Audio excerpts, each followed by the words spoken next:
شروع اللہ کے نام سے جو بڑا مہربان اور نہایت رحم والا ہے۔ لاکھوں کروڑوں درود و سلام تاجدار مدینہ احمد مصطفیٰ محمد الرسول اللہ صلی اللہ علیہ وسلم پر، جن کے صدقے طفیل میں ہمیں ایمان جیسی دولت نوازا۔ ملت اسلامیہ کے علمبرداروں، عزیز نوجوانوں اور میری پردہ نشین امت کی ماؤں اور بہنوں، السلام علیکم ورحمۃ اللہ وبرکاتہ۔ عرض گزارش یہ ہے کہ میں نے اس سے پہلے آج کی رات چاند رات کی فضیلت کے تعلق سے چند نکات آپ حضرات کے سامنے ارسال کر چکا ہوں، لیکن عید کے تعلق سے تفصیل سے بات جو ہے آپ حضرات کے سامنے رکھنے کا موقع نہیں ملا تھا۔ عید کے مسائل اور چند جو ہے فضائل آپ کے حضرات کے سامنے رکھنے کے لیے حاضر ہوا ہوں۔ اللہ تبارک و تعالیٰ سے دعا ہے کہ اللہ تبارک و تعالیٰ جو ہے اس عید کی تمام تر خوشیاں آپ کے دامن میں اللہ سنوارے، اور آپ حضرات سے گزارش ہے کہ میری اس بات کو آخر تک سماعت فرمائیں اور میرے چینل مومن کی پکار کو جو ہے سبسکرائب کریں، لائک کریں، اور آپ حضرات سے گزارش ہے کہ آخری میں جو ہے اس ویڈیو کے تحت اپنا اظہار خیال پیش کریں۔ معزز حضرات گرامی، دنیا کے اندر کئی مذاہب پائے جاتے ہیں، لیکن اسلام جیسا مذہب کوئی اتنا پاکیزہ، اتنا مفید، اتنا سچا مذہب اور دوسرا کوئی مذہب دنیا کے اندر نہیں ہے۔ اللہ کا کرم اور احسان ہوا کہ اللہ تبارک و تعالیٰ نے اپنے فضل سے، اپنے کرم سے ہم جیسے گناہ گاروں کو جو ہے اس اسلام کی دولت دے کر اس دنیا کے اندر پیدا فرمایا۔ اسلام کا نزول شروعات ازل سے ہے، ابد تک رہے گا۔ جب سے دنیا قائم ہوئی ہے، اللہ تبارک و تعالیٰ نے اسلام کی شروعات فرمائی حضرت آدم علیہ نبینا علیہ السلام کو پیدا فرما کر۔ ایک بخاری شریف کی حدیث ہے جس کے راوی حضرت عبداللہ بن عمر رضی اللہ تعالیٰ عنہ فرماتے ہیں کہ دنیا میں جتنا بھی نو مولد بچہ پیدا ہوگا وہ اسلام پذیر پیدا ہوگا، اسلام کی بنیاد پر پیدا ہوگا، ایمان والا پیدا ہوگا۔ اسے یا تو اس کے ماں باپ یا تو اس کا معاشرہ اسے یہودی یا نصرانی بنانے پر تلے ہوتے ہیں۔ اللہ اکبر۔ اس حدیث سے معلوم ہوتا ہے کہ دنیا بنی مسلمان سے انشاءاللہ عزیز جب تک دنیا باقی رہے گی، اللہ کے رسول صلی اللہ علیہ وسلم نے فرمایا دنیا کے اندر جب تک ایک اللہ اللہ کہنے والا باقی رہے گا، اللہ تبارک و تعالیٰ اس دنیا کے تمام نظام کو چلائیں گے۔ جیسے ہی دنیا کے اندر ایک بھی اللہ اللہ کہنے والا، نبی کا نام لینے والا باقی نہیں رہے گا، اللہ اس دنیا کو توڑ پھوڑ کر قیامت برپا کر دیں گے۔ یہ اتنا پاکیزہ مذہب ہمیں عطا فرمایا ہے۔ اس اسلام نے خوشی کا اظہار کرنے کا طریقہ بھی سکھایا ہے۔ دوسرے مذاہبوں کے طرح ان کے تہواروں، ان کے عیدوں میں جو آتش بازی، ناچ گانے، فحش اریانہ، گالی گلوچ کے تحت راستوں میں بینک باجے بجا کر جو ان کے تہوار منائے جاتے ہیں، اس کے برعکس اسلام نے ایک پاکیزہ طریقہ ہمیں دیا ہے۔ اسلام کے اندر دو تہوار آتے ہیں، ایک عید الفطر اور ایک عید الاضحیٰ، یہ دو خوشیوں کے دن ہیں۔ محترم عزیز نوجوان ساتھیوں، یہ دن آتے ہیں اللہ کی حمد و ثنا، بڑائی اور اللہ کے نعمتوں کا شکر ادا کرنے کے لیے۔ تو آج ہمارے سامنے ایک ایسی خوشی کا موقع اللہ تبارک و تعالیٰ نے عنایت فرما رہا ہے، اسے ہم عید الفطر کہتے ہیں۔ عید الفطر اللہ کے دربار میں حاضر ہو کر شکریہ کے طور پر نماز پڑھنا اور اللہ کا شکریہ ادا لانے کا ایک ذریعہ ہمیں اللہ تعالیٰ نے عطا فرمایا ہے۔ میرے محترم بزرگ عزیز دوستو، یہ مسلم شریف کی حدیث ہے۔ عیدین کی نماز کا وقت، اس کے چند مسائل آپ حضرات کے سامنے رکھتا چلوں کہ عیدین کے نمازیں یا تو عید الفطر ہو یا عید الاضحیٰ ہو، شریعت نے اس کا ایک وقت متعین فرمایا ہے۔ عیدین کی نماز کا وقت سورج کے خوب روشن ہو جانے سے، یعنی شروع ہوتا ہے اس وقت سے لے کر زوال سے پہلے تک رہتا ہے، مگر عید الاضحیٰ کی نماز جلدی اور عید الفطر کی نماز تھوڑا دیری کرنا افضل ہے۔ عالمگیر عیدین کی نماز بغیر عذر کے مسجد میں پڑھنا خلاف سنت ہے۔ عیدین کی نماز بڑے چٹیل میدان میں اپنے مقام سے تھوڑی دور نکل کر، جسے عیدگاہ کہتے ہیں، وہاں پر جا کر پڑھنا سنت مؤکدہ ہے۔ نماز جمعہ کی جو فضیلت آئی ہے اسی کے شرائط میں عیدین کی نمازیں بھی آتی۔ جس طرح سے جمعہ کی نماز میں خطبہ فرض ہے، لیکن عیدین کی نماز میں خطبہ فرض نہیں ہے، سنت ہے۔ جمعہ کی نماز میں جمعہ کی نماز سے پہلے خطبہ دیا جاتا ہے، لیکن عیدین کی نماز میں نماز پہلا شرط ہے، کیونکہ یہ واجب ہے۔ اس کے بعد خطبہ جو ہے سنت ہے۔ جس طرح سے جمعہ کا خطبہ سننا مقتدیوں پر فرض ہے، اسی طرح سے نماز عیدین کے بعد خطبہ سننا مسنون فرض ہے۔ محترم بزرگ عزیز دوستو، عیدین کی نماز میں 13 چیزیں مسنون ہیں۔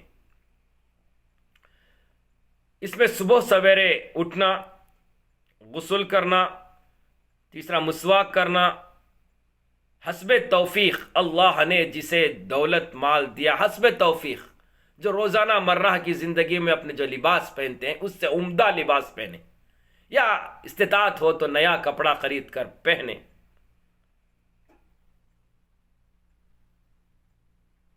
شرع کے موافق اپنے آرائش کرنا، خوشبو لگانا۔ عید الفطر کے دن نماز کو جانے سے پہلے میٹھی چیز کھانا۔ نبی کریم صلی اللہ علیہ وسلم جب عید الفطر کو جاتے تو جانے سے پہلے جو ہے تھوڑا میٹھی چیز، کھجوریں یا شوربہ، شویاں، جو کچھ بھی آپ بنائیں گے اسے کھا کر جانا سنت مؤکدہ ہے۔ لیکن عید الاضحیٰ کے دن جو ہے بغیر کھائے ہوئے نماز کے لیے نکلنا چاہیے۔ عید الفطر کے اندر نماز کو جانے سے پہلے آپ صدقہ فطر ادا کرنا فرض عین ہے۔ آپ بغیر صدقہ فطر ادا کیے نماز عیدگاہ کی طرف جائیں گے تو آپ کی نماز بھی نہیں ہوگی۔